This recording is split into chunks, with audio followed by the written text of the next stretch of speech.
Works of Love is a Rosecraft production. Works of Love is a meditation on a theme through listener-submitted personal essays. That theme, love, the possession of, and loss of it. Today's essay, To My Mother, from Your Son, is written by Johann Stalsberg from Dunsmuir, California. I like the desert, the openness of it. How, when I stand on my porch, I can look to the horizon and imagine it never ends. If I travel a bit, I can see Mount Shasta and puzzle over how something as magnificent as it can be comprehended by something as simple and small as myself. My wife and I moved here after San Francisco caught the disease of too expensive, too crowded, too trendy, too future imperfect, too much.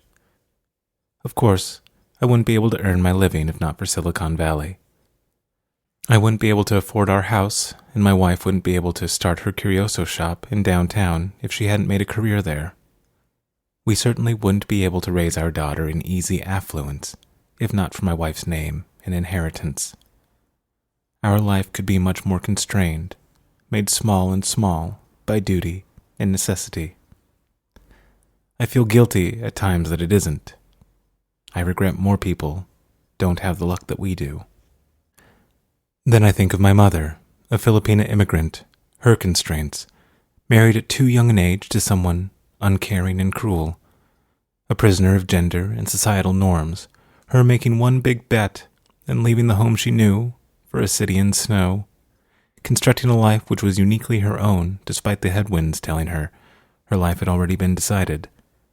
I think of her working nights at the hospital while responding to classified ads written by other Canadian lonely hearts, and my father being on the end of one of them.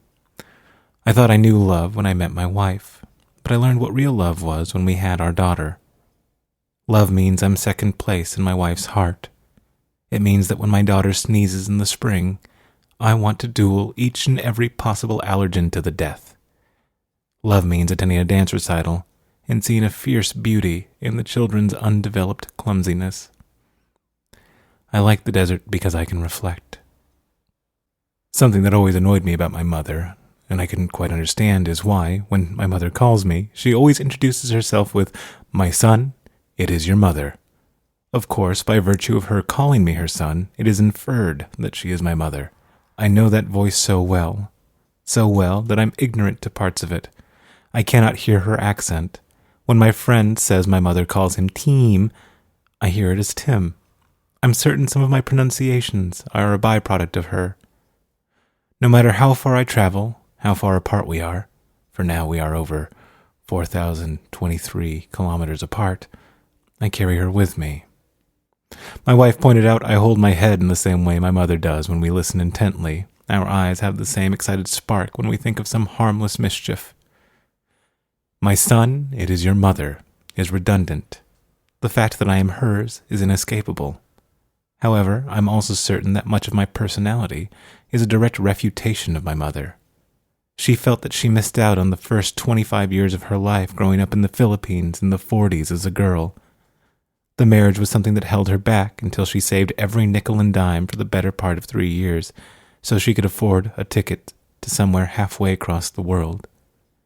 When she arrived in Toronto, she wanted to be in the heart of it, to take in all the people and happenings she had only read about. She operates as if there's 2 decades stolen from her that she'll never get back. Whereas I always liked the quiet. There was always enough buzzing in my head to fill out a silent room. Large mobs of people make me feel as if I'm sacrificing some part of myself, like I'm forfeiting something real and mine to operate within a group. My mother loves throwing parties. She was, and is, a wonderful host, but I always secluded myself in my room.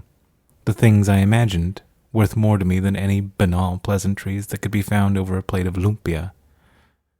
My mother likes to say, "My son, you are still ascending the mountain, whereas I have nearly finished my descent."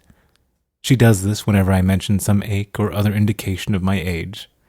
However, I think she is the one who will always be climbing. I imagine if she were to go with me to view Mount Shasta, she would be excited by the idea of climbing it, of seeing the challenge of overcoming something once again. After the death of my father, she married another man, and then another man after that, outliving each of them. Her fourth husband, independently wealthy, showed her how to purchase ATMs and stock them.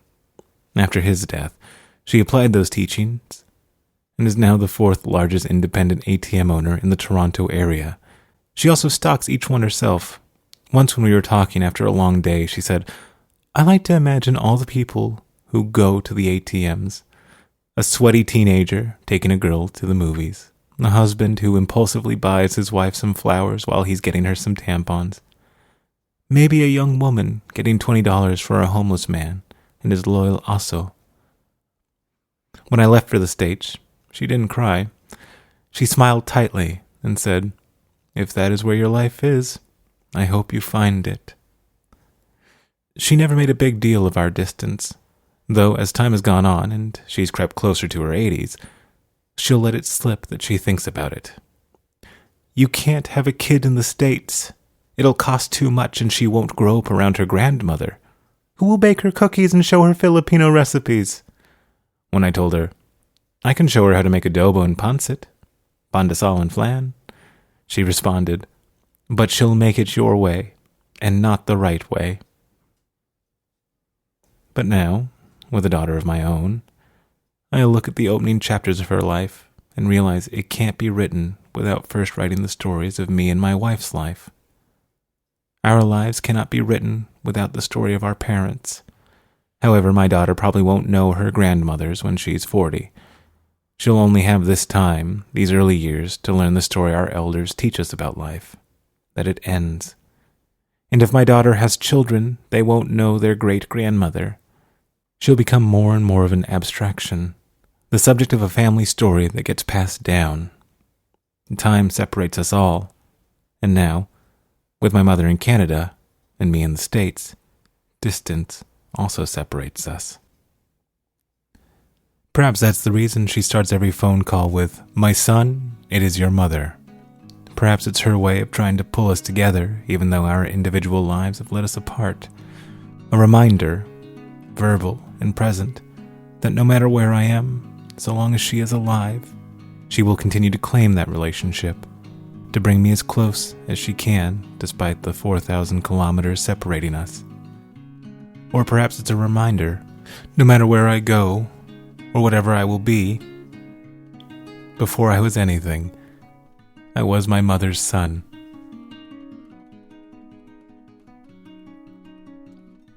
And that was To My Mother, From Your Son, by Johann Stalsberg. I chose this essay this week because I thought the sentiment was lovely.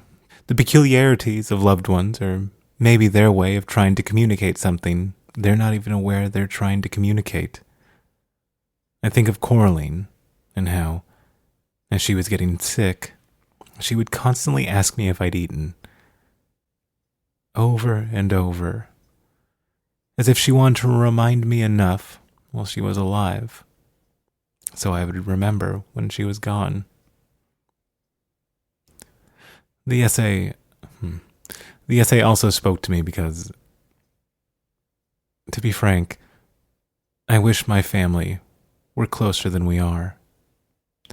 All of us carry a certain wariness of each other when we talk, as if there are fault lines underneath our relationships with one another, and it takes vigilance to avoid slipping into them and causing a schism. Of course, things were especially difficult when my sister came out as a trans woman. Hopefully we'll mend those fault lines one day. And listeners, I hope you remember who you are. This has been Works of Love. I'm Julian Silver. Thanks for listening. This episode of Works of Love was written and performed by Elliott Rose. Music by Ross Bugden, licensed through Creative Commons Attribution 4.0 International License. To find more of Ross's music, go to soundcloud.com/RossBugden.